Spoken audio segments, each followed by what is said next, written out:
മക്കയുടെയും മദീനയുടെയും പഴയ കാലം എങ്ങനെയായിരുന്നു എന്ന് ഓർമ്മയുണ്ടോ?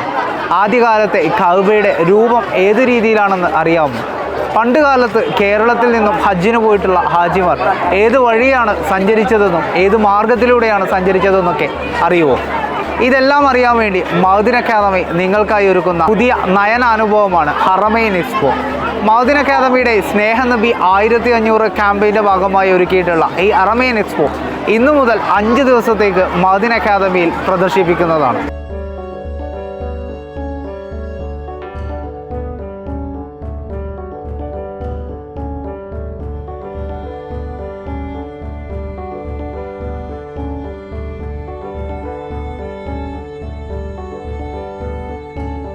ഞാൻ ആദ്യമായി ഹജ്ജിന് എന്ന സമയത്ത് കിതാബിൽ ഓതി പഠിച്ചിരുന്നു ബനി ഷൈബയിലൂടെയാണ് കടക്കേണ്ടതെന്ന്. ഞാനന്ന് രാവിലെ തൊട്ട് വൈകുന്നേരം വരെ ഹറമിൻ്റെ നാലാ ഭാഗങ്ങളും നടക്കുകയായിരുന്നു. ബനി ഷൈബ എന്ന് അന്വേഷിച്ചിട്ട് കണ്ടെത്താൻ കഴിഞ്ഞില്ല. ഈ എക്സ്പോ ആദ്യം കണ്ടപ്പോഴാണ് ബനി ഷൈബ 1967 ഹറമി വികസനത്തിന് വേണ്ടി പൊളിച്ചതെന്ന് അറിയാൻ കഴിഞ്ഞത്. എന്നെ തന്നെ വല്ലാതെ അങ്ങനെ അതിൻ്റെ ഓരോ കാര്യങ്ങളും സ്റ്റോപ്പ് ചെയ്തു വല്ലാതെ ആകർഷണീയമായി. ഇതിൻ്റെ പിന്നിൽ പ്രവർത്തിച്ച കരങ്ങൾക്ക് എല്ലാവിധ വിജയങ്ങളും സന്തോഷങ്ങളും നേരുകയാണ്. ഇനിയും ധാരാളം പോകാനുള്ളവർക്ക്, പോകാത്തവർക്ക് പോകാനുള്ള പ്രചോദനവും, പോയവർക്ക് വീണ്ടും വീണ്ടും അത് പഠിക്കാനും ഉൾക്കൊള്ളാനുള്ള പ്രേരകമാണ് ഇത്. പുരാതനമായിട്ടുള്ള ഒരു ഹജ്ജിൻ്റെ ആവിഷ്കാരങ്ങളാണ് ഇവിടെ ചെയ്യാൻ ശ്രമിച്ചിട്ടുള്ളത്. ബാബു ബനി ഷൈബ മുതൽ മുത്തനബി സല്ലല്ലാഹു അലൈഹി വസല്ലമയുടെ റൗള ഷെരീഫ് വരെയുള്ള ഒരു ഹജ്ജ് യാത്ര.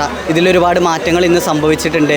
എന്നാൽ അതിൻ്റെ പഴയകാല ചിത്രങ്ങളാണ് ഇവിടെ ഒരുക്കിയിട്ടുള്ളത്. ഇതിൻ്റെ തുടക്കം മുതൽ ബാബു ബനി ഷൈബ മുതൽ സൂക്ക് കഴിഞ്ഞിട്ട് കഅബയിൽ ഇന്ന് വന്ന മാറ്റങ്ങളും കഅബ ആദ്യകാലത്ത് ഉണ്ടായിരുന്നത് എങ്ങനെയാണെന്നുള്ളതും ഒക്കെ കൃത്യമായിട്ട് വരച്ചിടുന്നതാണ് ഈ ഒരു ഞങ്ങൾ ചെയ്തിട്ടുള്ള നിർമ്മിതിയിൽ ഞങ്ങൾ ഡെലിവർ ചെയ്യാൻ ശ്രമിക്കുന്ന ആശയം എന്ന് പറയുന്നത്. മക്ക മദീന അവിടെയുള്ള പ്രധാന കേന്ദ്രങ്ങൾ നമ്മൾ സിയാറത്തിന് സാധാരണയായി പോകുന്നതും അതിലപ്പുറം നമ്മൾ അപൂർവമായിട്ട് നമുക്ക് എത്തിപ്പെടാൻ കഴിയാത്ത ചില കേന്ദ്രങ്ങൾ, അങ്ങനെ 45ഓളം കേന്ദ്രങ്ങളും മലകളും വിവിധ പള്ളികളുമായിട്ട് ഞങ്ങൾ ആവിഷ്കരിച്ചിട്ടുള്ളത്. ഇതിൻ്റെ കവാടമായിട്ട് ഞങ്ങൾ തിരഞ്ഞെടുത്തത് ബാബു ജിബിരിയിലാണ്. അത് എപ്പോഴും സാധാരണയായി തുറക്കപ്പെടാത്തൊരു വാതിലാണ്. അപ്പോൾ അതിലൂടെ അപൂർവ പേര് മാത്രമേ കടക്കാറുള്ളൂ. അപ്പോൾ എല്ലാവർക്കും അതിലൂടെ ഒന്ന് കടന്ന് മൊത്തം മക്ക മദീന അതിൻ്റെ മുഴുവൻ ദൃശ്യങ്ങളും അതിൻ്റെ മിനിയേച്ചർ മോഡലുകളാണ് ഇവിടെ ചെയ്തത്. അസ്സലാമു അലൈക്കും. അൺടോൾഡ് ഓഫ് മദീന എന്നുള്ള പേരിലാണ് നമ്മൾ ഈ ഇത് ആവിഷ്കരിച്ചിട്ടുള്ളത്.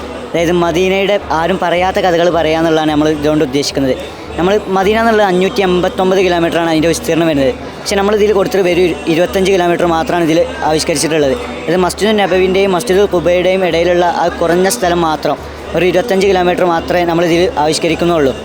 കാരണം എന്താണെന്ന് വെച്ചാൽ നമ്മൾ സ്കെയിൽ വെച്ച് കണക്ക് കൊടുക്കുമ്പോൾ മറ്റൊന്നും ഇതിൽ ആവിഷ്കരിക്കാൻ കഴിയില്ല. കാരണം കൃത്യമായിട്ട് കണക്കിലാണ് ഇത് മൊത്തം രേഖപ്പെടുത്തിയിട്ടുള്ളത്. ഇതിൽ പ്രധാനപ്പെട്ട ഉർവത്ത് ബിൻ സുബൈറിൻ്റെ കോട്ട, വീട്, ബുസ്താനുൽ മുസ്തദല്, ഇത്ബാൻ ബിൻ മാലിക് തങ്ങളുടെ വീട്, അതൊക്കെയാണ് ഇതിൽ പ്രധാനപ്പെട്ടായിട്ടുള്ളത്. അതായത് ആർക്കും അറിയാത്ത സാധനങ്ങളെ ഉൾപ്പെടുത്തണം. അതുപോലെ ബേറു ഹിർസൊക്കെ നമ്മൾ കൊടുത്തിട്ടുണ്ട്.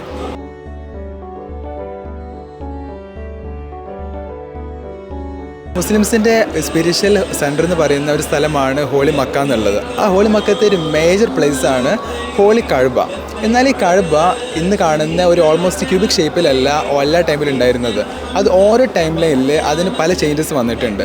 അപ്പോൾ നമ്മൾ ഹിസ്റ്ററിയിൽ വന്നിട്ടുള്ള മേജർ 10 ചേഞ്ചസാണ് നമ്മളിവിടെ പ്രസൻറ്റ് ചെയ്യുന്ന ഈ ഒരു എക്സ്പോ, ഈ ഒരു അരേന എന്ന് പറയുന്നത്. അതിൽ വന്നിട്ടുള്ളതിന് 7 മേജർ റീകൺസ്ട്രക്ഷൻ ടൈം വെച്ചിട്ട് അതിനൊരു സ്ട്രക്ചേഴ്സ് നമ്മളിവിടെ ഡീപ്പായിട്ട് എക്സ്പ്ലെയിൻ ചെയ്യുന്നുണ്ട്. അതിന് ഓരോ മോഡൽസാണ് പ്രസൻറ്റ് ചെയ്തിട്ടുള്ളത്.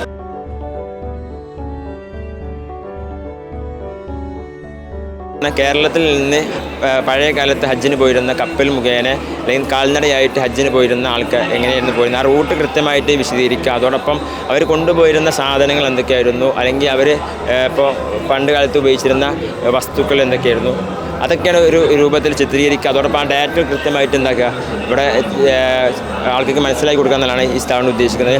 അതിന് തന്നെ പണ്ട് കാലത്ത് ആൾക്ക് ഉപയോഗിച്ചിരുന്ന പിലിഗ്രിംസ് പാസ്പോർട്ടിൻ്റെ ചിത്രങ്ങൾ, അതോടൊപ്പം ആ പഴയ കാലത്തെ ഫോട്ടോകൾ, അതൊക്കെയാണ് ഉദ്ദേശിക്കുന്നത്.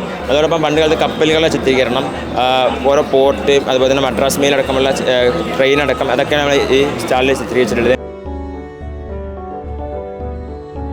ഈ ഒരു സ്റ്റാളിൽ നമ്മൾ ഉദ്ദേശിക്കുന്നത് ലിറ്റിൽ ഹാജി എന്നുള്ളതാണ്.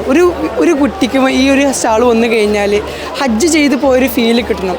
അത് മാത്രമല്ല ഹജ്ജുമായി ബന്ധപ്പെട്ട അവരുള്ള മക്ക, അതുപോലെ സഫ മർവ, അതുപോലെ തന്നെ ഹജ്ജുൽ അസ്വദ്, അതുമായി ബന്ധപ്പെട്ട പല കാര്യങ്ങളും വിശദീകരിക്കും. അതാണ് നമ്മൾ ആദ്യ ഘടകം എന്ന് പറയുന്നത്. രണ്ടാമത്തെ ഒരു ഘടകം എന്ന് പറയുന്നത് അതുമായി ബന്ധപ്പെട്ട ചെറിയ കഥകളുണ്ടല്ലോ, അവർ അറിഞ്ഞിരിക്കേണ്ട.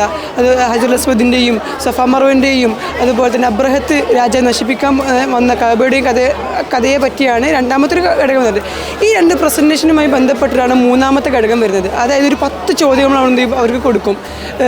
ക്വിസ് സോണിലാണ് അവിടെ നടക്കുന്നത്. അപ്പോൾ ആ ക്വിസിൽ ആദ്യം 10 ഉത്തരത്തിന് ആദ്യം ഉത്തരം നൽകുന്ന ആൾക്ക് നമ്മൾ ചെറിയൊരു സമ്മാനം കൂടിയും കൊടുക്കുന്നുണ്ട്. നമ്മളിവിടെ ചെയ്യുന്നത് വിർച്വൽ റിയാലിറ്റി യൂസ് ചെയ്തിട്ട് നമുക്ക് മക്ക, മദീന, മസ്ജിദുൽ അഖ്സ ഒക്കെ എക്സ്പീരിയൻസ് ചെയ്യാൻ പറ്റും. നമ്മൾ ശരിക്ക് അവിടെ തന്നെ ചെന്ന് നിൽക്കുന്ന പോലെ തോന്നും. ഇപ്പോൾ നമുക്ക് തവാഫൊക്കെ ചെയ്യുമ്പോൾ നമ്മൾ ശരിക്കും ആളുകളുടെ കൂടെ തവാഫ് ചെയ്യുന്ന പോലെ എക്സ്പീരിയൻസ് ചെയ്യാൻ പറ്റും. അതാണ് VR യൂസ് ചെയ്ത് നമ്മൾ ചെയ്യുന്നത്.